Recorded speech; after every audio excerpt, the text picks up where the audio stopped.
श्री वाहिगुरु साहिब जी।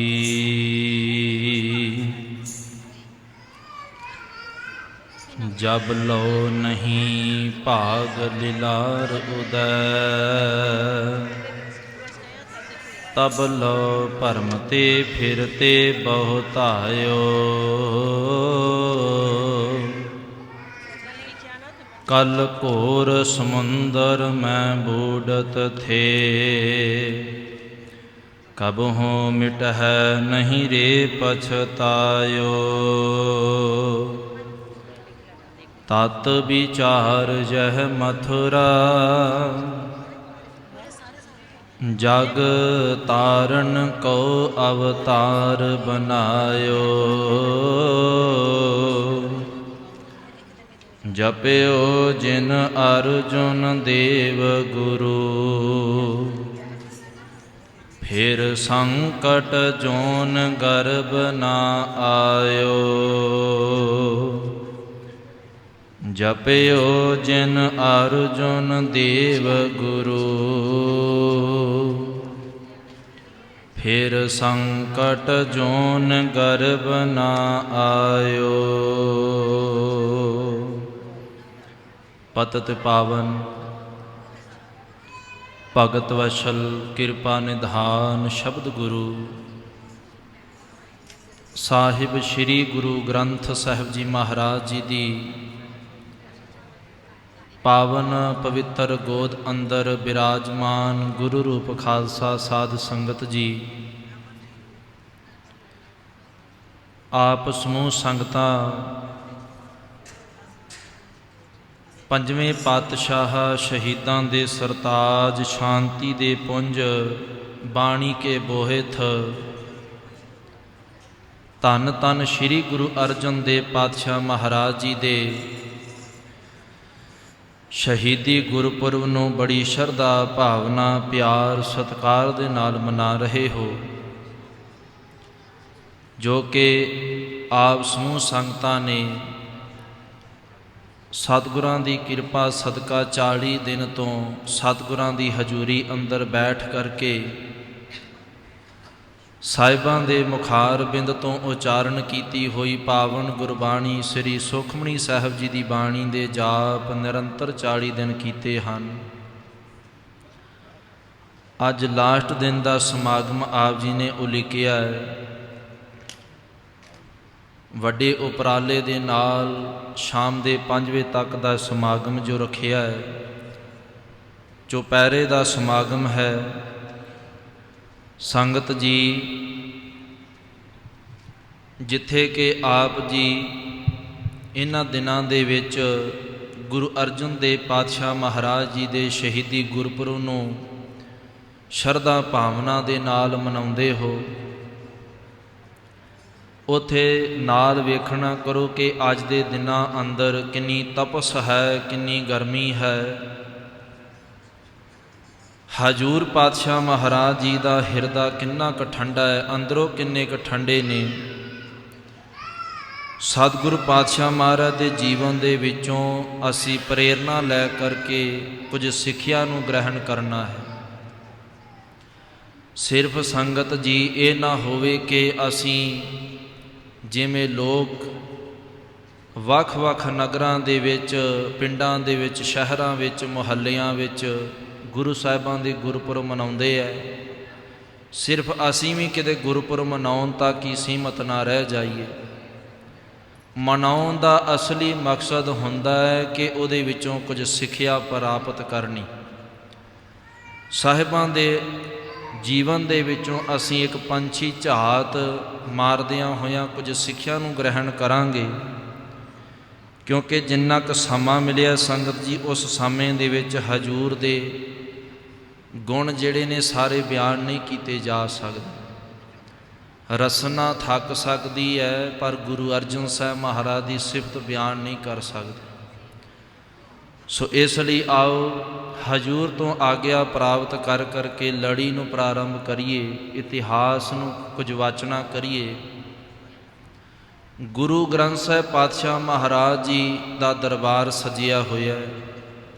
ਆਪਾਂ ਸਾਰੇ ਗੁਰੂ ਸਾਹਿਬ ਦੀ ਗੋਦ ਅੰਦਰ ਬੈਠ ਕਰਕੇ ਸਤਿਗੁਰਾਂ ਦੀ ਗੋਦ ਦਾ ਨਿੱਘ ਮਾਣਦੇ ਪਏ ਆ। ਆਓ ਰਸਨਾ ਨੂੰ ਵੀ ਨਾਲ ਪਵਿੱਤਰ ਕਰੀਏ, ਹਾਜ਼ਰੀ ਲਵਾਉਣਾ ਕਰੀਏ ਤੇ ਗੁਰੂ ਤੋਂ ਆਗਿਆ ਪ੍ਰਾਪਤ ਕਰੀਏ। ਸੀਸ ਝੁਕਾ ਕਰਕੇ ਦੋਨੋਂ ਹੱਥ ਜੋੜ ਕਰਕੇ ਸਾਹਿਬ ਦੇ ਦਰ ਦੇ ਉੱਪਰ ਆਪਣੀ ਰਸਨਾ ਨੂੰ ਪਵਿੱਤਰ ਕਰਦਿਆਂ ਹੋਇਆਂ ਗਰਜਵੀਂ ਆਵਾਜ਼ ਅੰਦਰ ਗੁਰੂ ਅਰਜਨ ਸਾਹਿਬ ਮਹਾਰਾਜ ਜੀ ਦੇ ਚਰਨਾਂ ਦਾ ਧਿਆਨ ਧਰਦਿਆਂ ਹੋਇਆਂ ਉਚਾਰਨ ਕਰੋ ਜੀ, ਵਾਹਿਗੁਰੂ ਜੀ ਕਾ ਖਾਲਸਾ, ਵਾਹਿਗੁਰੂ ਜੀ ਕੀ ਫਤਿਹ। ਸਾਹਿਬ ਸ੍ਰੀ ਗੁਰੂ ਅਰਜਨ ਦੇਵ ਪਾਤਸ਼ਾਹ ਮਹਾਰਾਜ ਜੀ ਗਰੀਬਨਵਾਜ ਪਾਤਸ਼ਾਹ ਮਹਾਰਾਜ ਤੋਂ ਪਹਿਲਾਂ ਗੁਰੂ ਨਾਨਕ ਸਾਹਿਬ ਮਹਾਰਾਜ ਜੀ ਦੇ, ਜਦੋਂ ਮਹਾਰਾਜ ਗੁਰੂ ਨਾਨਕ ਸਾਹਿਬ ਜੀ ਇਸ ਮਾਤ ਲੋਕ ਦੇ ਵਿੱਚ ਕੁੱਲ ਕਾਇਨਾਤ ਦਾ ਪਰਉਪਕਾਰ ਕਰਨ ਵਾਸਤੇ ਮਹਾਰਾਜ ਨਾਨਕ ਨਿਰਮਲ ਪੰਥ ਚਲਾਇਆ। ਜਦੋਂ ਪਾਤਸ਼ਾਹ ਮਹਾਰਾਜ ਦੁਨੀਆ ਨੂੰ ਲੋਕਾਈ ਨੂੰ ਸੋਧਣ ਵਾਸਤੇ ਚੱਲਣ ਲੱਗੇ ਹੈ, ਨਾਲ ਸਤਿਗੁਰਾਂ ਨੇ ਸਾਜ ਲਏ, ਭਾਈ ਮਰਦਾਨੇ ਨੂੰ ਨਾਲ ਲਿਆ। ਸਤਿਗੁਰ ਪਾਤਸ਼ਾਹ ਮਹਾਰਾਜ ਨੇ ਹੱਥ ਵਿੱਚ ਇੱਕ ਡੰਡਾ ਪਕੜ ਲਿਆ। ਭਾਈ ਮਰਦਾਨਾ ਪੁੱਛਦਾ ਹੈ ਗੁਰੂ ਸਾਹਿਬ ਜੀ ਨੂੰ, ਮਹਾਰਾਜ ਸਾਰਾ ਕੁਝ ਤੇ ਮਾਰਾ ਠੀਕ ਹੈ ਕਿ ਸਾਜ ਵੀ ਲੈ ਲਿਆ, ਕਲਮ ਦਵੈਤ ਕਾਗਜ਼ ਵੀ ਲੈ ਲਏ ਪਾਤਸ਼ਾਹ, ਇਹ ਤੇ ਸਮਝ ਆ ਗਈ, ਪਰ ਮਹਾਰਾਜ ਹੱਥ ਵਿੱਚ ਡੰਡਾ ਪਕੜਿਆ, ਇਹਦੀ ਕੋਈ ਸਮਝ ਨਹੀਂ। ਤੇ ਗੁਰੂ ਸਾਹਿਬ ਆਖਣ ਲੱਗੇ, ਇਹ ਡੰਡਾ ਇੱਕ ਸ਼ਕਤੀ ਦਾ ਪ੍ਰਤੀਤ ਹੈ। ਸ਼ਕਤੀ ਜ਼ਰੂਰੀ ਕੋਲ ਹੋਣਾ ਸਾਡੇ ਹੋਣੀ ਚਾਹੀਦੀ ਹੈ। ਇਹ ਸ਼ਸਤਰ ਹੈ, ਇਸ ਤੋਂ ਬਗੈਰ ਗੱਲ ਨਹੀਂ ਬਣਦੀ। ਤਾਂ ਹਜੂਰ ਪਾਤਸ਼ਾਹ ਮਹਾਰਾਜ ਜੀ ਨੂੰ ਬਾਬਰ ਨੇ ਆਪਣੀ ਜੇਲ੍ਹ ਦੇ ਅੰਦਰ ਕੈਦ ਕੀਤਾ ਸੀ। ਸੰਖੇਪ ਜੀ ਵਿਚਾਰ ਆਪਾਂ ਸਾਰਿਆਂ ਨੇ ਕਰਨੀ ਹੈ। ਬਾਬਰ ਨੇ ਸਤਿਗੁਰਾਂ ਨੂੰ ਕੈਦ ਕਿਉਂ ਕੀਤਾ? ਗੁਰੂ ਨਾਨਕ ਸਾਹਿਬ ਕਿਸੇ ਦੀ ਕੈਦ ਵਿੱਚ ਕੈਦ ਹੋ ਨਹੀਂ ਸਕਦੇ, ਪਰ ਜਾਬਰ ਕਹਿਣ ਵਾਸਤੇ ਵੀ ਹਿੰਮਤ ਹੋਣੀ ਚਾਹੀਦੀ। ਬਾਬਰ ਦੇ ਸਨਮੁਖ ਖਲੋ ਕਰਕੇ ਮਹਾਰਾਜ ਜੀ ਨੇ ਬਾਬਰ ਨੂੰ ਕਹਿਣਾ ਕੀਤਾ ਸੀ ਕਿ ਜੇ ਤੂੰ ਇੰਨਾ ਵੱਡਾ ਰਾਜ ਵੀ ਕਰਕੇ ਹੁਣ ਹਿੰਦੁਸਤਾਨ 'ਤੇ ਰਾਜ ਕਰਨ ਵਾਸਤੇ ਤੇਰੀ ਭੁੱਖ ਹੈ, ਫਿਰ ਕਦੇ ਵੀ ਤੇਰੀ ਭੁੱਖ ਮਿਟ ਨਹੀਂ ਸਕਦੀ। ਇਸ ਤਰ੍ਹਾਂ ਮਹਾਰਾਜ ਜੀ ਨੇ ਉਸ ਨੂੰ ਅਨੇਕਾਂ ਪ੍ਰਕਾਰ ਦੇ ਨਾਲ ਸਮਝਾਉਣਾ ਦਾ ਯਤਨ ਕੀਤਾ, ਪਰ ਉਹ ਹੰਕਾਰ ਵਿੱਚ ਸੀ, ਸਤਿਗੁਰਾਂ ਨੂੰ ਕੈਦ ਕੀਤਾ। ਮੁੱਕਦੀ ਗੱਲ ਸੱਚਾਈ ਨੂੰ ਵੇਖ ਕਰਕੇ ਛੱਡਣਾ ਪਿਆ ਸੀ। ਗੁਰੂ ਅੰਗਦ ਸਾਹਿਬ ਦਾ ਸਮਾਂ ਆਇਆ ਹੈ। ਗੁਰੂ ਨਾਨਕ ਸਾਹਿਬ ਨੇ ਜੋਤ ਗੁਰੂ ਅੰਗਦ ਸਾਹਿਬ ਦੇ ਅੰਦਰ ਟਿਕਾਈ ਹੈ। ਮੌਕੇ ਦੀ ਹਕੂਮਤ ਬਾਦਸ਼ਾਹ ਹਿਮਾਯੂ ਸ਼ੇਰ ਸ਼ਾਹ ਤੋਂ ਸ਼ੂਰੀ ਤੋਂ ਹਾਰ ਖਾ ਕੇ ਆਉਂਦਾ ਹੈ। ਖਡੂਰ ਸਾਹਿਬ ਦੀ ਧਰਤੀ ਹੈ। ਗੁਰੂ ਅੰਗਦ ਸਾਹਿਬ ਮਹਾਰਾਜ ਮੱਲ ਅਖਾੜਿਆਂ ਅੰਦਰ ਨੇ। ਹਿਮਾਯੂ ਬਾਦਸ਼ਾਹ ਆਪਣੀ ਤਲਵਾਰ ਦੇ ਮੁੱਠੇ 'ਤੇ ਹੱਥ ਪਾਉਂਦਾ ਹੈ। ਹਜੂਰ ਨੇ ਉਹਦਾ ਵੀ ਹੰਕਾਰ ਤੋੜਿਆ। ਹਿਮਾਯੂ ਗੁਰੂ ਸਾਹਿਬ ਦੇ ਚਰਨਾਂ ਵਿੱਚ ਨਤਮਸਤਕ ਹੋਇਆ। ਤੀਸਰੇ ਪਾਤਸ਼ਾਹ ਗੁਰੂ ਅਮਰ ਸਾਹਿਬ ਮਹਾਰਾਜ, ਗੁਰੂ ਅਮਰਦਾਸ ਜੀ ਦਾ ਸਮਾਂ ਹੈ। ਸਤਿਗੁਰੂ ਗਰੀਬਨਵਾਜ ਪਾਤਸ਼ਾਹ ਮਹਾਰਾਜ ਜੀ ਦਾ ਦਰਬਾਰ ਹੈ। ਸਤਿਗੁਰੂ ਪਾਤਸ਼ਾਹ ਮਹਾਰਾਜ ਜੀ ਦੇ ਈਰਖਾ ਵਜੋਂ ਭਾਈ ਬਾਬਾ ਦਾਤੂ ਜੀ ਨੇ ਵੀ ਈਰਖਾ ਕੀਤੀ। ਇੱਥੇ ਵੱਡੇ ਹਕੂਮਤ ਰਾਜੇ ਆਏ, ਅਕਬਰ ਬਾਦਸ਼ਾਹ ਵਰਗੇ। ਸਤਿਗੁਰਾਂ ਨੇ ਇੱਕ ਉਪਦੇਸ਼ ਦਿੱਤਾ, ਪ੍ਰਥਾ ਚਲਾਉਣੀ ਕੀਤੀ ਅੱਜ ਜਿਹੜੀ ਅਸੀਂ ਪੰਗਤ ਰੂਪ ਬੈਠ ਕੇ ਪ੍ਰਸ਼ਾਦਾ ਛਕਦੇ ਹਾਂ। ਅਕਬਰ ਬਾਦਸ਼ਾਹ ਗੁਰੂ ਅਮਰਦਾਸ ਮਹਾਰਾਜ ਦੇ ਦਰਸ਼ਨਾਂ ਲਈ ਆਉਂਦਾ। ਸਤਿਗੁਰੂ ਕਹਿੰਦੇ ਆ, ਪਹਿਲੇ ਪੰਗਤ ਪਾਛੈ ਸੰਗਤ, ਪਹਿਲਾਂ ਭਾਈ ਪੰਗਤ ਕਰ। ਜੇ ਤੂੰ ਹਕੂਮਤ ਦਾ ਰਾਜਾ ਤੇ ਹੋਵੇਂਗਾ, ਪਰ ਜੇ ਤੂੰ ਗੁਰੂ ਨਾਨਕ ਦੇ ਦਰਬਾਰ ਅੰਦਰ ਆਇਆ ਤੇ ਝੁਕਣਾ ਸਿੱਖ ਪਹਿਲਾਂ, ਫਿਰ ਸਾਡੇ ਦੀਦਾਰ ਹੋਣਗੇ। ਪੰਗਤ ਵਿੱਚ ਬੈਠ ਕੇ ਪ੍ਰਸ਼ਾਦਾ ਛਕਿਆ ਹੈ। ਹਕੂਮਤ ਦਾ ਰਾਜਾ ਹੈ, ਲਸ਼ਕਰ ਸਾਰਾ ਨਾਲ ਹੈ। ਗੁਰੂ ਅਮਰਦਾਸ ਪਾਤਸ਼ਾਹ ਦੇ ਦੀਦਾਰ ਹੋਏ ਨੇ। ਗੁਰੂ ਰਾਮਦਾਸ ਪਾਤਸ਼ਾਹ ਮਹਾਰਾਜ ਦਾ ਸਮਾਂ ਆਇਆ ਹੈ।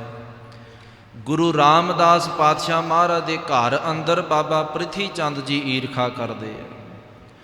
ਗੁਰੂ ਰਾਮਦਾਸ ਪਾਤਸ਼ਾਹ ਮਹਾਰਾਜ ਜੀ ਦੇ 3 ਸੁਪੁੱਤਰ ਨੇ, ਬਾਬਾ ਪ੍ਰਿਥੀ ਚੰਦ ਜੀ, ਬਾਬਾ ਮਹਾਦੇਵ ਜੀ, ਧੰਨ ਸ਼੍ਰੀ ਗੁਰੂ ਅਰਜਨ ਦੇਵ ਪਾਤਸ਼ਾਹ ਮਹਾਰਾਜ ਜੀ। ਬਾਬਾ ਪ੍ਰਿਥੀ ਚੰਦ ਈਰਖਾ ਕਰਦਾ ਹੈ।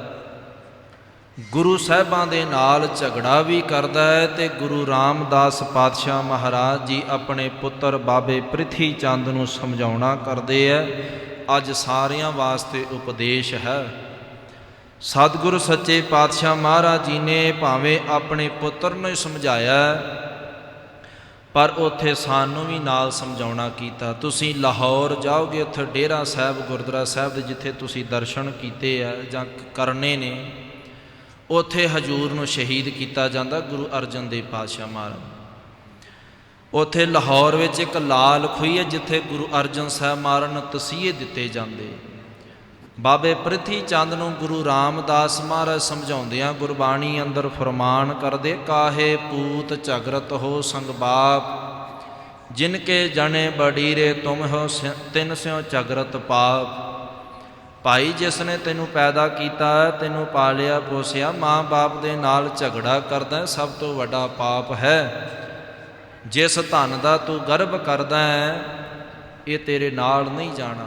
ਪ੍ਰਿਥੀ ਚੰਦ ਨੇ ਨਾ ਵੇਖ ਲਿਆ ਸੀ ਕਿ ਹੁਣ ਗੁਰੂ ਰਾਮਦਾਸ ਮਹਾਰਾਜ ਜੀ ਆਪਣੇ ਪੰਜ ਭੂਤਕ ਸਰੀਰ ਨੂੰ ਤਿਆਗਣਗੇ ਤੇ ਕਿਤੇ ਗੁਰੂ ਅਰਜਨ ਸਾਹਿਬ ਨੂੰ ਗੁਰੂ ਨਾ ਬਣਾ ਦੇਣੇ। ਇਸ ਕਰਕੇ ਇਸ ਨੇ ਪਹਿਲਾਂ ਹੀ ਮਾਇਆ ਇਕੱਠੀ ਕਰਨੀ ਸ਼ੁਰੂ ਕਰ ਲਈ ਸੀ ਕਿ ਮਾਇਆ ਮੇਰੇ ਕੋਲ ਜ਼ਿਆਦਾ ਹੋਵੇਗੀ, ਦੁਨੀਆ ਮੇਰੀ ਅੱਗੇ ਝੁਕੇਗੀ ਤੇ ਮੈਂ ਪੰਜਵਾਂ ਗੁਰੂ ਬਣ ਜਾਵਾਂਗਾ। ਸਤਿਗੁਰੂ ਪਾਤਸ਼ਾਹ ਮਹਾਰਾਜ ਜੀ ਸੇਵਾ ਤੋਂ ਪ੍ਰਸੰਨ ਹੁੰਦੇ ਆ ਆਪਣੇ ਸੇਵਕਾਂ ਦੇ। ਗੁਰੂ ਅਰਜਨ ਦੇਵ ਪਾਤਸ਼ਾਹ ਮਹਾਰਾਜ ਜੀ ਨੂੰ ਸ਼ਹੀਦ ਕਰਦੇ ਲਾਲ ਖੂਹੀ ਤੇ, ਜਿੱਥੇ ਡੇਰਾ ਸਾਹਿਬ ਗੁਰਦੁਆਰਾ ਹੈ। ਬੜੇ ਤਸੀਹੇ ਦਿੱਤੇ ਨੇ। ਅੱਜ ਜੇ ਸਾਡੇ ਪਾਸ ਗੁਰੂ ਗ੍ਰੰਥ ਸਾਹਿਬ ਪਾਤਸ਼ਾਹ ਮਹਾਰਾਜ ਜੀ ਵਰਗਾ ਖਜ਼ਾਨਾ ਹੈ ਤੇ ਗੁਰੂ ਅਰਜਨ ਦੇਵ ਮਹਾਰਾਜ ਦੀ ਕਿਰਪਾ ਹੈ। ਸਨ 1557 ਨੂੰ ਬੀਬੀ ਮਾਤਾ ਭਾਨੀ ਜੀ, ਉਹਨਾਂ ਤੋਂ ਕੁੱਖ ਵਿੱਚੋਂ ਗੁਰੂ ਰਾਮਦਾਸ ਦੇ ਘਰ ਵਿੱਚ ਸਭ ਤੋਂ ਵੱਡੇ ਪੁੱਤਰ ਬਾਬਾ ਪ੍ਰਿਥੀ ਚੰਦ ਦਾ ਆਗਾਜ਼ ਹੁੰਦਾ। 3 ਸਾਲ ਬਾਅਦ ਵਿੱਚ 1560 ਦੇ ਵਿੱਚ ਬੀਬੀ ਭਾਨੀ ਦੇ ਗ੍ਰਹਿ ਵਿਖੇ ਗੁਰੂ ਰਾਮਦਾਸ ਦੇ ਘਰ ਵਿੱਚ ਦੂਸਰੇ ਪੁੱਤਰ ਬਾਬਾ ਪ੍ਰਿਥੀ ਚੰਦ ਦਾ ਜਨਮ ਹੁੰਦਾ। ਮਹਾਦੇਵ ਜੀ ਦੂਸਰੇ ਹਨ। ਸਨ 1563 ਦੇ ਵਿੱਚ ਧੰਨ ਸ਼੍ਰੀ ਗੁਰੂ ਅਰਜਨ ਦੇਵ ਪਾਤਸ਼ਾਹ ਮਹਾਰਾਜ ਦਾ ਆਗਮਨ ਹੁੰਦਾ ਹੈ। ਇਹ ਤੀਸਰੇ ਸਾਹਿਬਜ਼ਾਦੇ ਨੇ ਗੁਰੂ ਰਾਮਦਾਸ ਮਹਾਰਾਜ ਸੱਚੇ ਪਾਤਸ਼ਾਹ ਜੀ। ਧੰਨ ਗੁਰੂ ਅਰਜਨ ਦੇਵ ਪਾਤਸ਼ਾਹ ਮਹਾਰਾਜ ਜੀ ਦੀ ਉਚਾਰਨ ਕੀਤੀ ਹੋਈ ਬਾਣੀ ਤੁਸੀਂ ਬੜੇ ਪਿਆਰ ਦੇ ਨਾਲ ਪੜ੍ਹਦੇ ਹੋ, ਧੀਰਜ ਮਿਲਦਾ ਹੈ, ਸੁੱਖਾਂ ਦੀ ਮਣੀ ਹੈ। ਸਤਿਗੁਰਾਂ ਨੇ ਕਿਹਾ, ਭਾਈ ਜਿਸ ਸੁੱਖ ਨੂੰ ਲੱਭਦੇ ਫਿਰਦੇ ਹੋ, ਭਾਵਨਾ ਦੇ ਨਾਲ ਸੁਖਮਨੀ ਸਾਹਿਬ ਜੀ ਦੀ ਬਾਣੀ ਪੜ੍ਹ ਲਓ, ਤੁਹਾਨੂੰ ਆਨੰਦ ਹੀ ਆਨੰਦ, ਸੁੱਖ ਹੀ ਸੁੱਖ ਪ੍ਰਾਪਤ ਹੋਵੇਗਾ। ਗੁਰੂ ਘਰ ਵਿੱਚ ਕਦੇ ਵੀ ਚਲਾਕੀਆਂ ਨਹੀਂ ਚੱਲਦੀਆਂ ਸੰਗਤ ਜੀ। ਪ੍ਰਿਥੀ ਚੰਦ ਚਲਾਕੀਆਂ ਹੀ ਵਰਤਦਾ ਰਿਹਾ, ਸਾਰੀ ਉਮਰ ਅੰਦਰ ਵੇਸੀ ਘੋਲਦਾ ਰਿਹਾ, ਪਰ ਕੁਝ ਖੱਟ ਨਾ ਸਕਿਆ। ਦੀ ਘਰਵਾਲੀ ਦਾ ਨਾਂ ਹੈ ਬੀਬੀ ਕਰਮੋ। ਗੁਰੂ ਅਰਜਨ ਸਾਹਿਬ ਮਹਾਰਾਜ ਜੀ ਦਾ ਵਿਆਹ ਹੁੰਦਾ ਹੈ ਮਾਤਾ ਗੰਗਾ ਜੀ ਦੇ ਨਾਲ, ਤੇ ਗੁਰੂ ਸਾਹਿਬ ਦੀ ਖੇਡ ਸੀ। ਲੰਬਾ ਸਮਾਂ ਬਤੀਤ ਹੋ ਜਾਂਦਾ ਹੈ, ਘਰ ਵਿੱਚ ਕੋਈ ਸੰਤਾਨ ਦਾ ਆਗਾਜ਼ ਨਹੀਂ। ਗੁਰੂ ਅਰਜਨ ਦੇਵ ਪਾਤਸ਼ਾਹ ਮਹਾਰਾਜ ਜੀ ਸ੍ਰਿਸ਼ਟੀ ਦੇ ਮਾਲਕ ਹਨ, ਪਰ ਮਾਤਾ ਗੰਗਾ ਜੀ ਆਪ ਅਰਦਾਸ ਕਰਦੇ ਹੈ ਗੁਰੂ ਅਰਜਨ ਦੇਵ ਪਾਤਸ਼ਾਹ ਮਹਾਰਾਜ ਦੇ ਚਰਨਾਂ ਵਿੱਚ। ਜਦੋਂ ਬੀਬੀ ਕਰਮੋ ਨੇ ਆਪਣੇ ਪੁੱਤਰ ਮਿਹਰਬਾਨ ਨੂੰ ਖਿਡਾਉਣ ਤੋਂ ਮਨਾ ਕੀਤਾ ਸੀ, ਅੱਜ ਵੀ ਹੈ ਸਾਡੇ ਸਾਰਿਆਂ ਘਰਾਂ ਵਿੱਚ, ਕਈਆਂ ਦੇ ਘਰਾਂ ਵਿੱਚ ਹੁੰਦਾ ਨਾ ਕਿ ਜਿਹਦੇ ਘਰ ਵਿੱਚ ਪੁੱਤਰ ਧੀ ਕੋਈ ਨਾ ਹੋਵੇ ਉਹਨੂੰ ਬੱਚਾ ਹੀ ਨਹੀਂ ਫੜਾਉਂਦੇ। ਇਹ ਵਹਿਮ ਚੱਲਦਾ, ਅੱਜ ਵੀ ਚੱਲਦਾ ਆ। ਤੇ ਬੀਬੀ ਕਰਮੋ ਨੇ ਤਾਨੇ ਮੇੜੇ ਮਾਰ ਕਰਕੇ ਮਾਤ ਗੰਗਾ ਜੀ ਨੂੰ ਵਾਪਸ ਤੋਰ ਦੇਣਾ। ਉਦਾਸ ਵੇਖਿਆ ਗੁਰੂ ਅਰਜਨ ਸਾਹਿਬ ਨੇ ਪੁੱਛਣਾ ਕੀਤਾ ਮਾਤਾ ਗੰਗਾ ਜੀ ਨੂੰ, ਬੇਨਤੀ ਕਰਦੇ ਆ ਤੇ ਬੇਨਤੀ ਫਿਰ ਸਤਿਗੁਰ ਦੇ ਦਰ 'ਤੇ ਕਬੂਲ ਹੋਈ। ਬਾਬਾ ਬੁੱਢਾ ਸਾਹਿਬ ਜੀ ਦੇ ਕੋਲ ਜਾਂਦੇ ਆ, ਪੁੱਤਰ ਦਾ ਵਰ ਮਿਲਦਾ, ਸਾਰੇ ਇਤਿਹਾਸ ਤੋਂ ਵਾਕਫ ਹੋ। ਫਿਰ ਗੁਰੂ ਅਰਜਨ ਸਾਹਿਬ ਮਹਾਰਾਜ ਦੇ ਘਰ ਸਾਹਿਬਜ਼ਾਦਾ ਬਾਬਾ ਸਾਹਿਬ ਸ਼੍ਰੀ ਗੁਰੂ ਹਰਗੋਬਿੰਦ ਸਾਹਿਬ ਮਹਾਰਾਜ ਛੇਵੇਂ ਪਾਤਸ਼ਾਹ ਦਾ ਆਗਮਨ ਹੁੰਦਾ ਹੈ। ਜਦੋਂ ਛੇਵੇਂ ਪਾਤਸ਼ਾਹ ਮਹਾਰਾਜ ਦਾ ਆਗਮਨ ਹੁੰਦਾ ਹੈ, ਪ੍ਰਿਥੀ ਚੰਦ ਤੇ ਬੀਬੀ ਕਰਮੋ ਵੇਖ ਕਰਕੇ ਅੰਦਰੋਂ ਅੰਦਰੀ ਸਾੜਾ ਪੈ ਗਿਆ ਕਿ ਅਸੀਂ ਤਾਂ ਸਕੀਮਾਂ ਲਾਈਆਂ ਹੋਈਆਂ ਸੀ ਕਿ ਗੁਰੂ ਅਰਜਨ ਸਾਹਿਬ ਦੇ ਘਰ ਕੋਈ ਧੀ ਪੁੱਤਰ ਨਹੀਂ, ਆਉਣ ਵਾਲੀ ਗੱਦੀ ਦਾ ਵਾਰਸ ਜੇ ਮੈਂ ਨਹੀਂ ਬਣ ਸਕਿਆ ਤੇ ਮੇਰਾ ਪੁੱਤਰ ਬਣ ਜਾਏਗਾ। ਹੁਣ ਇਹ ਅਨੇਕਾਂ ਚਾਲਾਂ ਚੱਲਦੇ ਐ। ਇਹਨਾਂ ਨੇ ਦਾਈ ਨੂੰ ਵੀ ਖਰੀਦ ਲਿਆ, ਖਰੀਦ ਕਰਕੇ ਦਾਈ ਨੂੰ ਪੈਸੇ ਦੇ ਕਰਕੇ ਕਹਿਣਾ ਕੀਤਾ ਕਿ ਤੂੰ ਆਪਣੇ ਅਰਥਾਂ ਦੇ ਨਾਲ ਅਸਥਨਾ ਨੂੰ ਜ਼ਹਿਰ ਲਾ ਕਰਕੇ ਗੁਰੂ ਹਰਗੋਬਿੰਦ ਸਾਹਿਬ ਨੂੰ ਪਿਲਾ ਦੇਣਾ ਕਰ, ਕਿ ਜ਼ਹਿਰ ਪੀਣਗੇ ਤੇ ਮੌਤ ਹੋ ਜਾਏਗੀ। ਸਤਿਗੁਰੂ ਪਾਤਸ਼ਾਹ ਮਹਾਰਾਜ ਜੀ ਦੇ ਦਰ ਦੇ ਉੱਪਰ ਕਦੇ ਵੀ ਇਹੋ ਜਿਹੀਆਂ ਚਲਾਕੀਆਂ ਨਹੀਂ ਚੱਲਦੀਆਂ ਸੰਗਤ ਜੀ। ਨੀਚ ਵਿਖਾਉਣ ਵਾਸਤੇ ਕਈ ਇੰਨਾ ਕੁ ਥੱਲੇ ਗਿਰ ਜਾਂਦੇ ਐ ਕਿ ਸਾਰਾ ਕੁਝ ਆਪਣਾ ਧਰਮ ਈਮਾਨ ਵੀ ਵੇਚ ਦਿੰਦੇ। ਕਿਸੇ ਦੀ ਚੜ੍ਹਾਈ ਨੂੰ ਵੇਖ ਕਰਕੇ ਜਰਿਆ ਨਹੀਂ ਜਾਂਦਾ, ਭਾਵੇਂ ਉਹ ਉਸੇ ਕਲਾਸ ਦਾ ਵੀ ਮੈਂਬਰ ਹੋਵੇ। ਜੇ ਉਸ ਤੋਂ ਕੋਈ ਛੋਟੀ ਉਮਰ ਵਾਲਾ ਵੀ ਅੱਗੇ ਲੰਘ ਗਿਆ ਤੇ ਵੱਡੀ ਉਮਰ ਵਾਲਾ ਹੀ ਸਾੜਾ ਪਾ ਲੈਂਦਾ ਕਿ ਮੈਂ ਵੱਡੀ ਉਮਰ 'ਚ ਹਾਂ ਤੇ ਇਹ ਛੋਟੀ ਉਮਰ ਵਿੱਚ ਅੱਗੇ ਕਿਉਂ ਨਿਕਲ ਗਿਆ। ਭਾਈ ਗੱਲ ਤੇ ਸਾਰੀ ਮਿਹਨਤ ਦੀ ਤੇ ਗੁਰੂ ਦੀ ਬਖਸ਼ਿਸ਼ ਦੀ ਹੈ। ਜਿਹਦੇ ਉੱਪਰ ਗੁਰੂ ਤਰੁੱਠ ਜਾਏ, ਮਿਹਰ ਕਰਦੇ, ਬਖਸ਼ਿਸ਼ ਕਰਦੇ, ਉਹਨੂੰ ਦਾਤਾਂ ਮਿਲ ਜਾਂਦੀਆਂ। ਝੋਲੀ ਅੱਡ ਕੇ ਆ, ਈਰਖਾ ਵਸ ਨਹੀਂ, ਭਾਵਨਾ ਵਸ ਆ। ਗੁਰੂ ਤੇਰੀ ਝੋਲੀ ਵਿੱਚ ਖੈਰ ਪਾਵੇਗਾ, ਝੋਲੀ ਭਰ ਦੇਵੇਗਾ। ਸੋ ਰਹੋ ਵਿਚਾਰ ਸੰਗਤ ਜੀ, ਅੱਗੇ ਇਤਿਹਾਸ ਦੀ ਲੜੀ ਨੂੰ ਵਧਾਉਣਾ ਕਰੀਏ। ਜਦੋਂ ਸਤਿਗੁਰ ਸੱਚੇ ਪਾਤਸ਼ਾਹ ਮਹਾਰਾਜ ਜੀ ਕਹਿੰਦੇ ਆ, ਭਾਵੇਂ ਅੱਤ ਦਾ ਵੀ ਖੂਨ ਦਾ ਰਿਸ਼ਤਾ ਕਿਉਂ ਨਾ ਹੋਵੇ। ਪ੍ਰਿਥੀ ਚੰਦ ਨੇ ਇੱਥੇ ਤੱਕ ਵੀ ਕਹਿ ਦੇਣਾ ਕੀਤਾ ਸੀ ਕਿ ਗੁਰੂ ਅਰਜਨ ਸਾਹਿਬ ਮਹਾਰਾਜ ਦਾ ਹੱਥ ਹੈ ਗੁਰੂ ਰਾਮਦਾਸ ਮਹਾਰਾਜ ਜੀ ਦਾ ਸਰੀਰ ਛੱਡਣ ਵਿੱਚ, ਭਾਵ ਉਹਨੇ ਜੋ ਸ਼ਬਦ ਉਚਾਰੇ ਕਿ ਮਾਰਨ ਦੇ ਵਿੱਚ ਹੱਥ ਹੈ। ਗੁਰੂ ਅਰਜਨ ਸਾਹਿਬ ਇੰਨਾ ਨਿਮਰਤਾ ਵਿੱਚ ਹੱਥ ਜੋੜ ਕੇ ਕਹਿਣ ਲੱਗੇ, ਵੱਡੇ ਭਰਾ ਨੇ ਗੁੱਸੇ ਵਿੱਚ ਕਹਿ ਦਿੱਤਾ ਹੋਵੇਗਾ, ਕੋਈ ਗੱਲ ਨਹੀਂ। ਸੋ ਪ੍ਰਿਥੀ ਚੰਦ ਨੇ ਇੰਨੀ ਕੁ ਈਰਖਾ ਕੀਤੀ ਕਿ ਬਾਹਰੋਂ ਜੋ ਸਮਾਨ ਆਉਂਦਾ ਸੀ ਉਹ ਵੀ ਬੰਦ ਕਰ ਦਿੱਤਾ। ਇੰਨੀ ਈਰਖਾ ਕਰਦਾ ਗੁਰੂ ਅਰਜਨ ਸਾਹਿਬ ਮਹਾਰਾਜ ਜੀ ਦੇ ਨਾਲ। ਗੁਰਤਾ ਗੱਦੀ ਨਸੀਨ ਹੋਏ ਨੇ ਗੁਰੂ ਅਰਜਨ ਸਾਹਿਬ ਮਹਾਰਾਜ ਜੀ। ਜਿੰਨਾ ਚਿਰ ਸਤਿਗੁਰੂ ਜੀ ਗੁਰਤਾ ਗੱਦੀ ਤੇ ਰਹੇ ਨੇ, ਅਨੇਕਾਂ ਕਾਰਜ ਕੀਤੇ ਆ। ਜਿਹਦੇ ਵਿੱਚ ਵੱਡਾ ਕਾਰਜ ਸਾਨੂੰ ਸਤਿਗੁਰਾਂ ਨੇ ਬਾਣੀ ਦਾ ਜਹਾਜ਼ ਬਖਸ਼ਿਸ਼ ਕੀਤਾ ਹੈ। ਸ੍ਰੀ ਗੁਰੂ ਗ੍ਰੰਥ ਸਾਹਿਬ ਮਹਾਰਾਜ ਸੱਚੇ ਪਾਤਸ਼ਾਹ ਜੀ ਦਾ ਪਾਵਨ ਸਾਨੂੰ ਖਜ਼ਾਨਾ ਮਿਲਿਆ ਹੋਇਆ। ਗੁਰੂ ਅਰਜਨ ਸਾਹਿਬ ਮਹਾਰਾਜ ਜੀਆਂ ਨੇ ਸ਼੍ਰੀ ਅੰਮ੍ਰਿਤਸਰ ਸਾਹਿਬ ਦੀ ਧਰਤੀ ਦੇ ਉੱਪਰ ਰਹਿ ਕਰਕੇ ਸ਼੍ਰੀ ਹਰਿਮੰਦਰ ਸਾਹਿਬ ਦੀ ਉਸਾਰੀ ਕੀਤੀ। ਅਨੇਕਾਂ ਸਤਿਗੁਰਾਂ ਨੇ ਅਸਥਾਨ ਸ਼੍ਰੀ ਤਰਨ ਤਾਰਨ ਸਾਹਿਬ, ਇਸ ਤਰ੍ਹਾਂ ਮਹਾਰਾਜ ਸੱਚੇ ਪਾਤਸ਼ਾਹ ਜੀਆਂ ਨੇ ਇੱਕ ਅਨੇਕਾਂ ਹੀ ਅਸਥਾਨ ਸਾਜੇ ਨੇ। ਪਰ ਸਤਿਗੁਰ ਸੱਚੇ ਪਾਤਸ਼ਾਹ ਮਹਾਰਾਜ ਜੀ ਦੀਆਂ ਜਦੋਂ ਅਕਬਰ ਬਿਮਾਰ ਹੁੰਦਾ ਹੈ ਨਾ ਸੰਗਤ ਜੀ, ਅਕਬਰ ਬਿਮਾਰ ਹੋਣ ਕਰਕੇ ਉੱਥੇ ਦੇ ਜਿਹੜੇ ਉਹਦੇ ਸਿਪਾਹੀ ਸਨ, ਉਹਨਾਂ ਨੇ ਜਦੋਂ ਬਿਮਾਰ ਵੇਖਿਆ, ਉਹਨਾਂ ਨੇ ਫਿਰ ਭਾਈ ਏਕਤਾ ਕੀਤੀ ਹੈ ਕਿ ਹੁਣ ਅਕਬਰ ਦੇ ਜਿਹੜੇ ਅੰਦਰੋਂ ਸੂਈਏ ਸਨ ਉਹ ਖਬਰ ਬਾਹਰ ਪਹੁੰਚਾਉਂਦੇ ਤੇ ਖਬਰ ਪਹੁੰਚਾਉਂਦੇ ਆ, ਤੇ ਖਬਰ ਦੇ ਨਾਲ ਸਾਰੀ ਪੁਸ਼ਟੀ ਹੁੰਦੀ ਹੈ ਕਿ ਹੁਣ ਅੱਗੇ ਕੀ ਹੋਣਾ। ਤਾਂ ਸਤਿਗੁਰ ਸੱਚੇ ਪਾਤਸ਼ਾਹ ਮਹਾਰਾਜ ਜੀ ਦਾ ਇਹਨਾਂ ਨੇ ਭਾਈ ਜਿਹੜੀਆਂ ਸ਼ਿਕਾਇਤਾਂ ਸੀ, ਉਹ ਜਹਾਂਗੀਰ ਸਹਿਜਾਦਾ ਸਲੀਮ ਨਾਮ ਹੈ ਇਹਦਾ ਭਰਾ ਸੀ, ਉਹਨੂੰ ਉਹ ਦੇਣਾ ਚਾਹੁੰਦਾ ਸੀ ਰਾਜ ਭਾਗ। ਪਰ ਇਹਨਾਂ ਨੇ ਹਕੂਮਤ ਦੇ ਜਿਹੜੇ ਸੀ, ਇਹਨਾਂ ਨੇ ਆਪਣਾ ਹੀ ਵੇਖਣਾ ਸੀ ਕਿਹਦੇ ਨਾਲ ਸਾਡੀ ਸਲਾਹ ਮਸ਼ਵਰਾ ਰਹਿੰਦਾ। ਰਾਜ ਪੈਦਾ ਸੀ, ਇਹ ਰਾਜ ਜਿਹੜਾ ਸੀ ਇਹਨਾਂ ਨੇ ਜਹਾਂਗੀਰ ਨੂੰ ਦਿੱਤਾ, ਸਹਿਜਾਦਾ ਸਲੀਮ ਨੂੰ। ਸ਼ਹਿਜ਼ਾਦਾ ਸਲੀਮ ਨੂੰ ਜਦੋਂ ਰਾਜ ਦੇਣ ਲੱਗੇ ਨੇ, ਇਹ ਮਿਲ ਕਰਕੇ ਰਾਜੇ ਸਾਰੇ ਕਹਿਣ ਲੱਗੇ ਤੂੰ ਸਾਡੇ ਕਹਿਣ ਤੇ ਚੱਲੇਗਾ ਤੇ ਤੈਨੂੰ ਰਾਜ ਦੇਵਾਂਗੇ। ਇਹਨਾਂ ਨੇ ਜਦੋਂ ਰਾਜ ਭਾਗ ਦਿਲਾਇਆ ਤੇ 6 ਮਹੀਨੇ 9 ਦਿਨ ਜਹਾਂਗੀਰ ਦੇ ਰਾਜ ਨੂੰ ਹੋਏ ਸੀ ਅਜੇ, ਤੇ ਗੁਰੂ ਅਰਜਨ ਦੇਵ ਪਾਤਸ਼ਾਹ ਮਹਾਰਾਜ ਦੀ ਸ਼ਹਾਦਤ ਹੋ ਜਾਂਦੀ ਹੈ। ਜਦੋਂ ਪਾਤਸ਼ਾਹ ਮਹਾਰਾਜ ਦੀਆਂ ਸ਼ਿਕਾਇਤਾਂ ਪਹੁੰਚਦੀਆਂ ਨੇ ਨਾ ਜਹਾਂਗੀਰ ਦੇ ਕੋਲ, ਜਹਾਂ ਤੋਂ ਨਾਮ ਅਰਥ ਹੈ ਜਹਾਨ, ਗੀਰ ਤੋਂ ਅਰਥ ਹੈ ਹੱਥ ਦੀ ਮੁੱਠੀ। ਜਹਾਂਗੀਰ ਕਹਿਣ ਲੱਗ ਗਿਆ ਸੀ ਪੂਰਾ ਜਹਾਨ ਮੇਰੀ ਮੁੱਠੀ ਵਿੱਚ ਹੈ, ਇੰਨਾ ਹੰਕਾਰ ਵਿੱਚ ਆ ਗਿਆ ਸੀ। ਜਹਾਂਗੀਰ ਦੇ ਲਾਹੌਰ ਪਹੁੰਚਦਾ ਕੁਝ ਦਿਨਾਂ ਵਾਸਤੇ। ਗੁਰੂ ਅਰਜਨ ਸਾਹਿਬ ਮਹਾਰਾਜ ਦੀਆਂ ਸ਼ਿਕਾਇਤਾਂ ਇਹਨਾਂ ਨੇ ਲਾਉਣੀਆਂ ਕੀਤੀਆਂ। ਪਹਿਲੀ ਸ਼ਿਕਾਇਤ ਸੀ ਪ੍ਰਿਥੀ ਚੰਦ ਵੱਲੋਂ, ਦੂਸਰੀ ਸ਼ਿਕਾਇਤ ਸੀ ਚੰਦੂ ਦੀਵਾਨ ਵੱਲੋਂ ਕਿ ਮੇਰੇ, ਵੱਡੀ ਸ਼ਿਕਾਇਤ ਸੀ ਪ੍ਰਿਥੀ ਚੰਦ ਵੱਡੇ ਭਰਾ ਵੱਲੋਂ ਕਿ ਮੈਨੂੰ ਮੇਰੇ ਛੋਟੇ ਭਰਾ ਨੇ ਮੇਰੇ ਨਾਲ ਧੱਕਾ ਕਰਕੇ ਤੇ ਗੁਰਤਾ ਗੱਦੀ ਲੈ ਲਈ, ਮੇਰੇ ਨਾਲ ਇਨਸਾਫ ਦਿਲਾਉਣਾ ਕਰੋ। ਤੇ ਦੂਸਰਾ ਚੰਦੂ ਦੀਵਾਨ ਕਹਿਣ ਲੱਗਾ ਕਿ ਇਹਨਾਂ ਨੇ ਮੇਰੀ ਧੀ ਦਾ ਰਿਸ਼ਤਾ ਮੋੜਿਆ ਹੋਇਆ ਹੈ ਤੇ ਇਹਨਾਂ ਮੇਰੇ ਪਰਿਵਾਰ ਵਿੱਚ, ਮੇਰੇ ਸਰੀਕੇ ਵਿੱਚ ਮੇਰੀ ਬੇਇੱਜ਼ਤੀ ਕੀਤੀ ਹੈ, ਮੇਰਾ ਰਿਸ਼ਤਾ ਮੋੜ ਕਰਕੇ, ਮੇਰੀ ਧੀ ਦਾ ਰਿਸ਼ਤਾ ਮੋੜਿਆ। ਇਸ ਤਰ੍ਹਾਂ ਫਿਰ ਜਿਹੜੀ ਤੀਸਰੀ ਸ਼ਿਕਾਇਤ ਸੀ ਉਹ ਜਿਹੜੀ ਸੀ ਇਹਨਾਂ ਦੇ ਜਹਾਂਗੀਰ ਦੇ ਅਹਿਲਕਾਰਾਂ ਵੱਲੋਂ, ਸਰਕਾਰੀ ਅਫਸਰਾਂ ਵੱਲੋਂ ਸੀ ਕਿ ਗੁਰੂ ਅਰਜਨ ਦੇਵ ਮਹਾਰਾਜ ਸੱਚੇ ਪਾਤਸ਼ਾਹ ਜੀ ਟੈਕਸ ਨਹੀਂ ਦਿੰਦੇ। ਅੱਜ ਵੀ ਤੁਸੀਂ ਵੇਖੋ ਗੁਰੂ ਅਰਜਨ ਦੇਵ ਮਹਾਰਾਜ ਦੀ ਬਖਸ਼ਿਸ਼ ਹੀ ਹੈ, ਜੇ ਟੈਕਸ ਨਹੀਂ ਗੁਰੂ ਘਰੋਂ ਜਾਂਦਾ ਨਾ, ਤੁਸੀਂ ਲੱਖਾਂ ਰੁਪਏ ਭਾਵੇਂ 2 ਲੱਖ 10 ਲੱਖ ਵੀ ਤੁਸੀਂ ਜੇ ਟਰਸਟ ਦੇ ਨਾਮ ਤੇ ਗੁਰੂ ਘਰ ਵੱਲ ਤੁਸੀਂ ਭੇਟਾ ਚੜਾਉਂਦੇ ਨੋ ਤੇ ਤੁਹਾਨੂੰ ਟੈਕਸ ਨਹੀਂ ਪਵੇਗਾ, ਸਰਕਾਰ ਤੁਹਾਡੇ ਕੋਲ ਟੈਕਸ ਨਹੀਂ ਲਵੇਗੀ।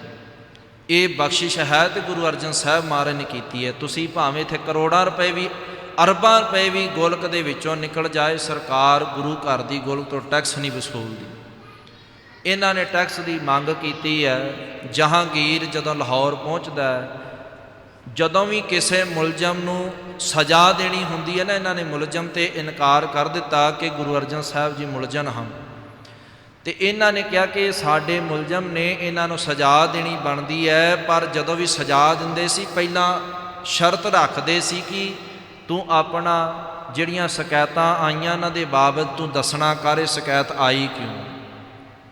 ਪਰ ਜੇ ਇਹ ਪੁੱਛਦੇ, ਪ੍ਰਿਥੀ ਚੰਦ ਦੀ ਪਹਿਲੀ ਸ਼ਿਕਾਇਤ ਸੀ ਤੇ ਗੁਰੂ ਅਰਜਨ ਸਾਹਿਬ ਮਹਾਰਾਜ ਦੇ ਨਾਲ ਲਾਹੌਰ ਦੀ ਸੰਗਤ ਖੜੀ ਹੋ ਜਾਣੀ ਸੀ ਕਿ ਪ੍ਰਿਥੀ ਚੰਦ ਨੂੰ ਅੱਗੇ ਜਵਾਬ ਨਹੀਂ ਸੀ ਆਉਣਾ। ਇਸ ਕਰਕੇ ਇਹਨਾਂ ਨੇ ਰਣਨੀਤੀ ਇਹੋ ਜਿਹੀ ਅਪਣਾਈ ਸੀ ਕਿ ਪੁੱਛਿਆ ਹੀ ਨਾ ਜਾਵੇ, ਜਹਾਂਗੀਰ ਕਿਤੇ ਪੁੱਛ ਹੀ ਨਾ ਲਵੇ।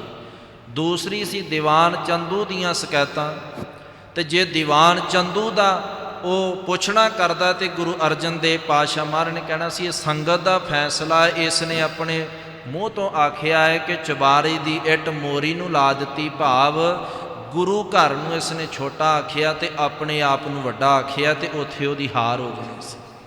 ਫਿਰ ਇਹ ਗੁਰੂ ਅਰਜਨ ਸਾਹਿਬ ਮਹਾਰਾਜ ਦੀਆਂ ਜਿੰਨੀਆਂ ਸਜ਼ਾ ਸੀ ਸਾਰੀਆਂ ਮਾਫ ਹੋ ਜਾਣੀਆਂ ਸੀ।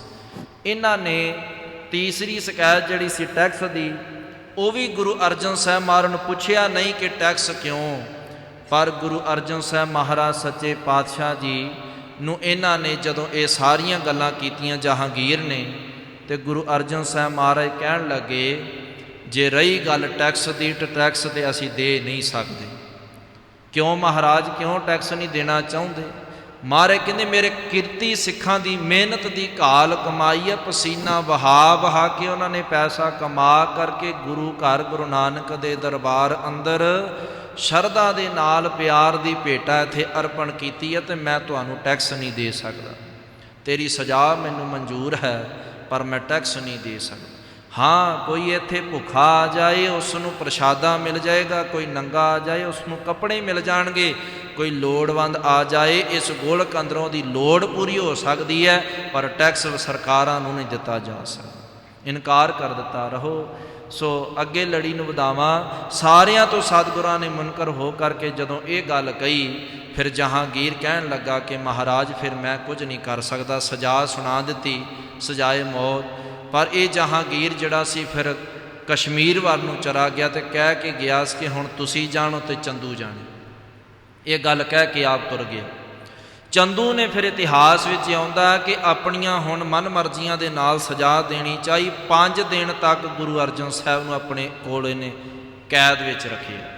ਪਹਿਲੇ ਦਿਨ ਇਹਨੇ ਸਜ਼ਾ ਸੁਣਾਈ, ਕਹਿਣ ਲੱਗਾ ਕਿ ਗੁਰੂ ਅਰਜਨ ਸਾਹਿਬ ਨੂੰ ਨਾ ਤੇ ਪਾਣੀ ਦਿੱਤਾ ਜਾਵੇ ਤੇ ਨਾ ਕੁਝ ਖਾਣ ਵਾਸਤੇ ਦਿੱਤਾ ਜਾਵੇ, ਕਿ ਇੰਨੀ ਗਰਮੀ ਹੈ, ਭੁੱਖ ਦੇ ਨਾਲ ਆਪੇ ਮੰਨ ਜਾਣਗੇ ਕਿ ਮੈਨੂੰ ਭੁੱਖ ਲੱਗੀ ਹੈ, ਤੇ ਚੰਦੂ ਜੋ ਤੂੰ ਕਹਿ ਮੈਂ ਉਹੀ ਕਰਾਂਗਾ। ਜੇ ਪਿਆਸ ਲੱਗੇ ਕਿ ਪਾਣੀ ਮੰਗਾਂਗੇ ਦੇਵਾਂਗੇ, ਨਹੀਂ ਆਪੇ ਹੀ ਮੰਨ ਜਾਣਗੇ। ਪਰ ਉਹ ਚੰਦੂ ਕਿੱਥੋਂ ਜਾਣਦਾ ਸੀ ਚੰਦਰਾ ਵੀ ਜਿਸ ਗੁਰੂ ਦੇ ਨਾਲ ਤੂੰ ਟੱਕਰਾਂ ਲੈ ਰਿਹਾ ਹੋ, ਤੇ ਗੁਰਬਾਣੀ ਅੰਦਰ ਕਹਿੰਦਾ ਜੇ ਭੁੱਖ ਦੇਹ ਤਾਂ ਇਤ ਹੀ ਰਾਜਾ ਦੁੱਖ ਵਿੱਚ ਸੁਖ ਮਨਾਈ। ਵੀ ਭਾਈ ਜੇ ਭੁੱਖ ਵਿੱਚ ਹੈ ਤਾਂ ਵੀ ਸੁੱਖ ਮਨਾਉਂਦੇ ਆ, ਦੁੱਖ ਵਿੱਚ ਵੀ ਸੁੱਖ ਮਨਾਉਂਦੇ ਆ। ਪਰ ਸਤਿਗੁਰੂ ਸੱਚੇ ਪਾਤਸ਼ਾਹ ਜਦੋਂ ਪਹਿਲਾ ਦਿਨ ਬਤੀਤ ਹੋਇਆ, ਦੂਜਾ ਦਿਨ ਚੜ੍ਹਿਆ, ਚੰਦੂ ਨੇ ਫਿਰ ਗੁਰੂ ਅਰਜਨ ਸਾਹਿਬ ਨੂੰ ਪੁੱਛਣਾ ਕੀਤਾ, ਸਤਿਗੁਰਾਂ ਨੇ ਕੋਈ ਜਵਾਬ ਨਾ ਦਿੱਤਾ ਇਸ ਨੂੰ। ਚੰਦੂ ਨੇ ਫਿਰ ਕੀ ਕੀਤਾ, ਸੰਗਤ ਜੀ ਦੂਸਰੇ ਦਿਨ ਇਸ ਨੇ ਵੱਡਾ ਕੜਾਹਾ ਲੈ ਕਰਕੇ, ਦੇਗ ਲੈ ਕਰਕੇ ਉਹਦੇ ਵਿੱਚ ਪਾਣੀ ਗਰਮ ਕਰਵਾਇਆ। ਤੇ ਤੁਸੀਂ ਜਾਣਦੇ ਹੋ, ਸਾਰੇ ਵਾਕਬ ਹੋ ਕਿ ਆਪਾਂ ਵੇਖਦੇ ਹਾਂ ਘਰਾਂ ਵਿੱਚ ਕਈ ਵਾਰੀ ਕਿਸੇ ਤੇ ਗਰਮ ਪਾਣੀ ਪੈ ਜਾਵੇ ਤੇ ਕਿਸੇ ਦੀ ਮੌਤ ਨਹੀਂ ਹੁੰਦੀ।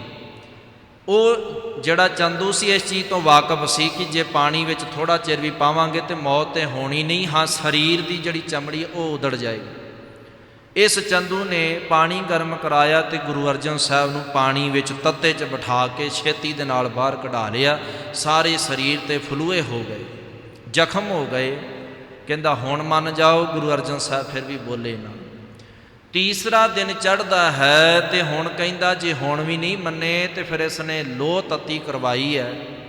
ਕਹਿੰਦਾ ਵੀ ਹੁਣ ਲੋਹ ਦੇ ਉੱਪਰ ਬਿਠਾਓ, ਕਿਉਂਕਿ ਜ਼ਖਮ ਹੋਏ ਨੇ, ਜਦੋਂ ਥੱਲਿਓਂ ਸੇਕ ਲੱਗੇਗਾ ਨਾ ਆਪੇ ਹੀ ਮੰਨ ਜਾਣਗੇ। ਵੱਡੇ ਵੱਡੇ ਮੰਨ ਜਾਂਦੇ ਆ, ਹੁਣ ਕਿਉਂ ਨਾ ਮੰਨਣਗੇ। ਤੱਤੀ ਤਵੀ ਕੀਤੀ ਗਈ ਹੈ। ਤੀਸਰਾ ਦਿਨ ਹੈ। ਤੱਤੀ ਤਵੇ ਤੇ ਹਜ਼ੂਰ ਪਾਤਸ਼ਾਹ ਨੂੰ ਬੈਠਣ ਵਾਸਤੇ ਆਖਿਆ। ਸਤਿਗੁਰੂ ਜੀ ਤੱਤੀ ਤਵੀ ਤੇ ਬੈਠ ਗਏ ਹੈ। ਥੋੜ੍ਹੇ ਸਮੇਂ ਬਾਅਦ ਇਹਨੇ ਥੱਲੇ ਉਤਾਰ ਦਿੱਤਾ। ਕਹਿੰਦਾ ਹੁਣ ਜੇ ਸੇਕ ਲੱਗਾ ਹੈ ਤੇ ਹੁਣ ਮੰਨ ਜਾਣਗੇ। ਪਰ ਗੁਰੂ ਅਰਜਨ ਸਾਹਿਬ ਮਹਾਰਾਜ ਸੱਚੇ ਪਾਤਸ਼ਾਹ ਜੀ ਫਿਰ ਵੀ ਨਾ ਬੋਲੇ। ਚੌਥਾ ਦਿਨ ਚੜ੍ਹਦਾ ਸੰਗਤ ਜੀ। ਚੰਦੂ ਬੜੇ ਯਤਨ ਕਰਦਾ ਹੈ, ਮਨਾਉਣ ਦੇ ਤਰੀਕੇ ਬੜੇ ਅਪਣਾਉਂਦਾ ਹੈ, ਪਰ ਗੁਰੂ ਅਰਜਨ ਸਾਹਿਬ ਮਹਾਰਾਜ ਨੂੰ ਕਿੱਥੇ ਡੁਲਾ ਸਕਦਾ ਸੀ। ਤਾਂ ਜਦੋਂ ਇਸ ਨੇ ਅਨੇਕਾਂ ਹੀ ਚਾਲਾਂ ਚੱਲ ਰਹੀਆਂ, ਚੌਥਾ ਦਿਨ ਚੜ੍ਹਿਆ, ਇਸ ਨੇ ਇੱਕ ਵੱਡਾ ਕੜਾਹਾ ਲੈ ਕਰਕੇ ਵਿੱਚ ਰੇਤ ਗਰਮ ਕਰਵਾਈ।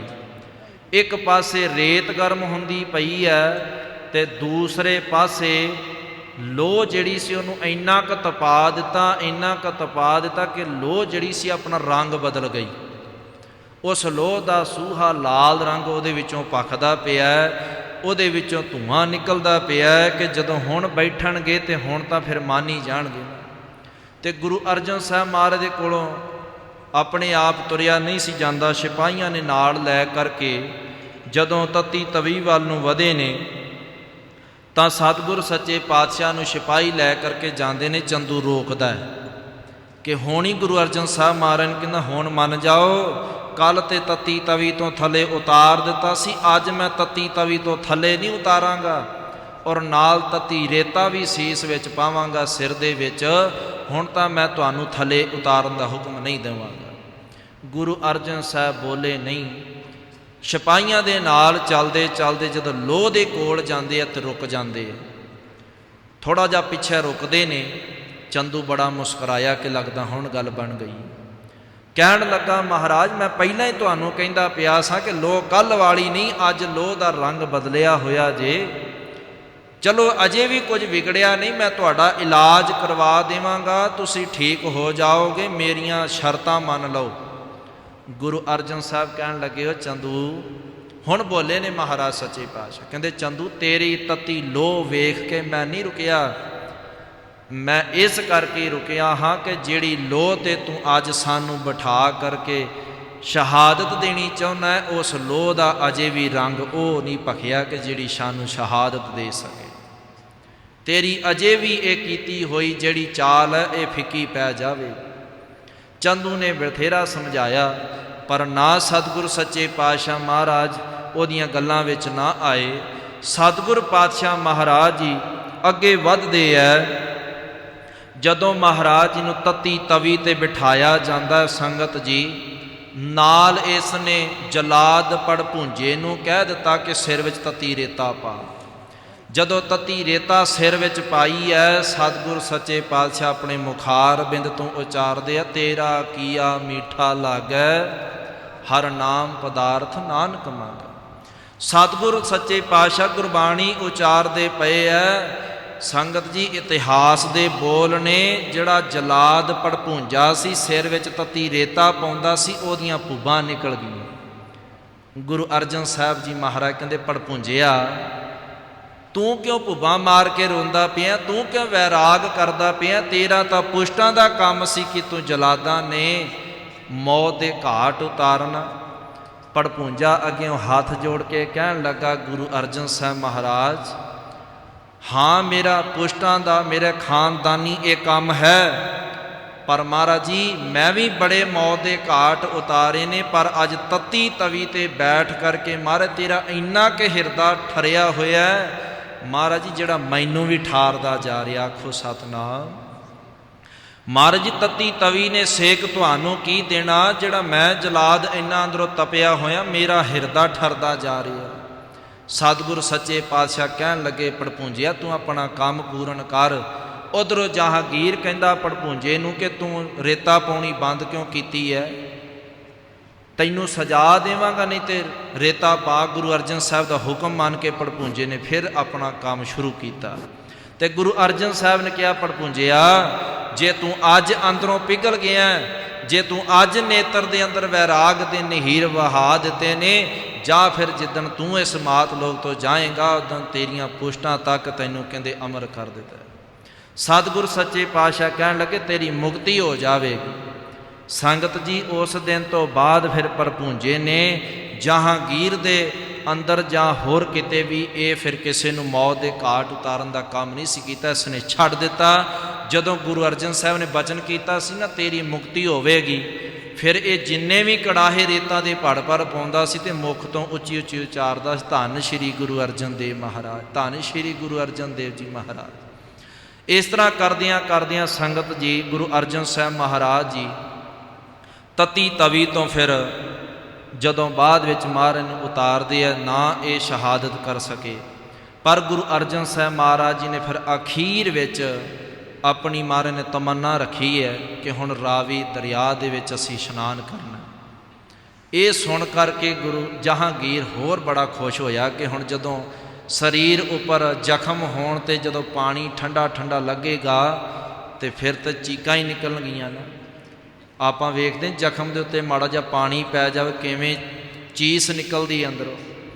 ਗੁਰੂ ਅਰਜਨ ਸਾਹਿਬ ਮਹਾਰਾਜ ਸੱਚੇ ਪਾਤਸ਼ਾਹ ਸ੍ਰਿਸ਼ਟੀ ਦੇ ਮਾਲਕ, ਦੁਨੀਆ ਦੀ ਕੋਈ ਤਾਕਤ ਨਹੀਂ ਖਤਮ ਕਰਨ ਵਾਲੀ, ਪਰ ਗੁਰੂ ਅਰਜਨ ਸਾਹਿਬ ਮਹਾਰਾਜ ਸੱਚੇ ਪਾਤਸ਼ਾਹ ਸ਼ਹਾਦਤ ਦੇਣ ਤੋਂ ਪਹਿਲਾਂ, ਪੰਜ ਭੂਤ ਸਰੀਰ ਤਿਆਗਣ ਤੋਂ ਪਹਿਲਾਂ, ਜਦੋਂ ਅੰਮ੍ਰਿਤਸਰ ਦੀ ਧਰਤੀ ਤੋਂ ਚੱਲਦੇ ਬਾਬਾ ਬੁੱਢਾ ਸਾਹਿਬ ਜੀ ਨੂੰ ਹੁਕਮ ਕਰਕੇ ਜਾਂਦੇ, ਸਾਡੇ ਤੋਂ ਬਾਅਦ ਸਾਹਿਬਜ਼ਾਦਾ ਗੁਰੂ ਹਰਗੋਬਿੰਦ ਸਾਹਿਬ ਨੂੰ ਤੁਸੀਂ ਗੁਰਤਾ ਗੱਦੀ ਤੇ ਗੁਰਤਾ ਨਸੀਨ ਕਰਨਾ ਹੈ, ਸ਼ਸਤਰ ਵਿਦਿਆ, ਘੋੜ ਸਵਾਰੀ, ਇਹ ਸਾਰਾ ਕੁਝ ਤੁਸੀਂ ਸਿਖਾਉਣਾ। ਬਾਬਾ ਬੁੱਢਾ ਸਾਹਿਬ ਦੀ ਡਿਊਟੀ ਲਗਾਈ ਸੀ। ਜਦੋਂ ਮਹਾਰਾਜ ਉੱਥੇ ਸ਼ਹਾਦਤ ਦੇਣ ਲੱਗਦੇ ਆ, ਉਦੋਂ ਭਾਈ ਪੈੜਾ ਜੀ ਤੇ ਭਾਈ ਜੇਠਾ ਜੀ ਨੂੰ ਹੁਕਮ ਕਰਦੇ ਆ, ਤੁਸੀਂ ਸਾਡੀ ਸ਼ਹਾਦਤ ਦਾ ਸੁਨੇਹਾ ਲੈ ਕਰਕੇ ਅੰਮ੍ਰਿਤਸਰ ਜਾਣਾ, ਜਾ ਕਰਕੇ ਸਾਡੀਆਂ ਸੰਗਤਾਂ ਨੂੰ ਇੱਥੇ ਤੱਕ ਕਹਿ ਦੇਣਾ ਕਿ ਕੋਈ ਵੀ ਗੁੱਸੇ ਵਿੱਚ ਆ ਕਰਕੇ ਕੋਈ ਕਦਮ ਨਾ ਚੁੱਕੇ।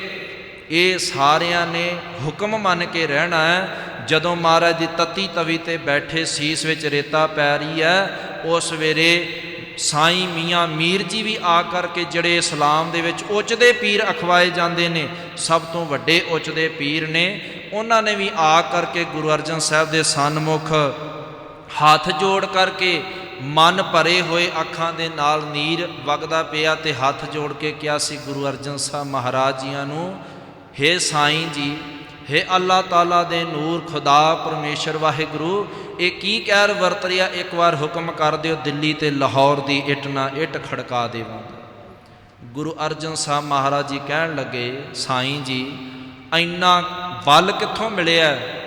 ਹੱਥ ਜੋੜ ਕੇ ਕਹਿਣ ਲੱਗਾ, ਤੁਸੀਂ ਆਪ ਹੀ ਖੁਦਾ ਦੇ ਨੂਰ ਹੋ, ਤੁਹਾਡੇ ਚਰਨਾਂ 'ਚੋਂ ਬਖਸ਼ਿਸ਼ ਮਿਲੀ ਹੈ। ਤੇ ਮਹਾਰਾਜ ਕਹਿਣ ਲੱਗੇ, ਜੇ ਸਾਡੇ ਕੋਈ ਸਾਰਾ ਕੁਝ ਪ੍ਰਾਪਤ ਕੀਤਾ ਹੈ ਸਾਈਂ ਜੀ, ਫਿਰ ਉਹ ਅਸੀਂ ਕੁਝ ਨਹੀਂ ਕਰ ਸਕਦੇ।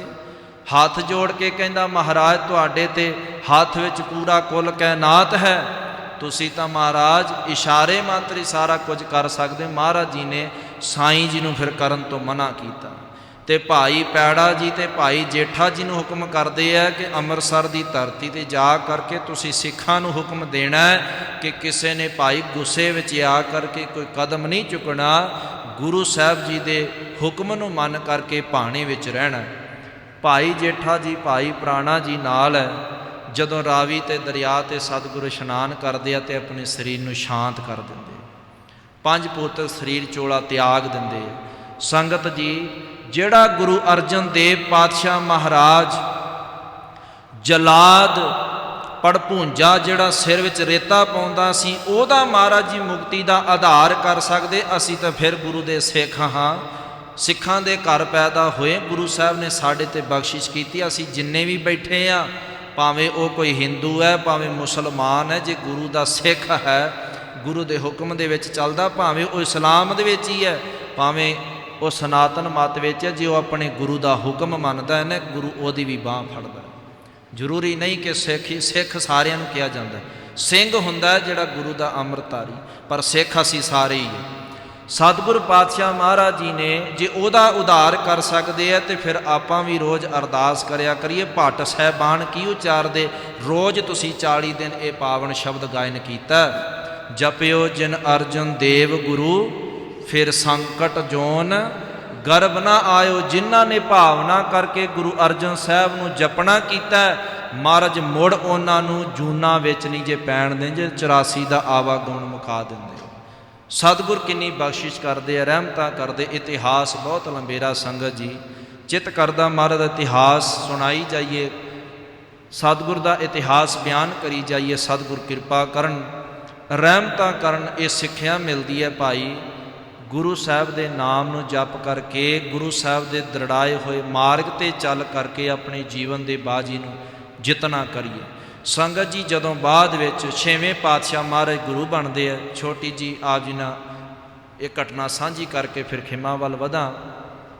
ਜਦੋਂ 6ਵੇਂ ਪਾਤਸ਼ਾਹ ਮਹਾਰਾਜ ਗੁਰਤਾ ਨਸੀਨ ਹੁੰਦੇ ਆ, ਮਹਾਰਾਜ ਸੱਚੇ ਪਾਤਸ਼ਾਹ ਜੀ ਜਦੋਂ ਹੁਕਮ ਕਰਦੇ ਆ ਚੰਦੂ ਨੂੰ ਮਹਾਰਾਜ ਸੱਚੇ ਪਾਤਸ਼ਾਹ ਜੀ ਸਜ਼ਾ ਦੇਣ ਵਾਸਤੇ, ਤੇ ਸਭ ਤੋਂ ਪਹਿਲਾਂ ਅੱਗੇ ਭੜਪੂੰਜਾ ਉੱਠ ਕੇ ਹੋਇਆ ਸੀ ਕਿ ਮਹਾਰਾਜ ਸਜ਼ਾ ਮੈਂ ਦੇਵਾਂਗਾ।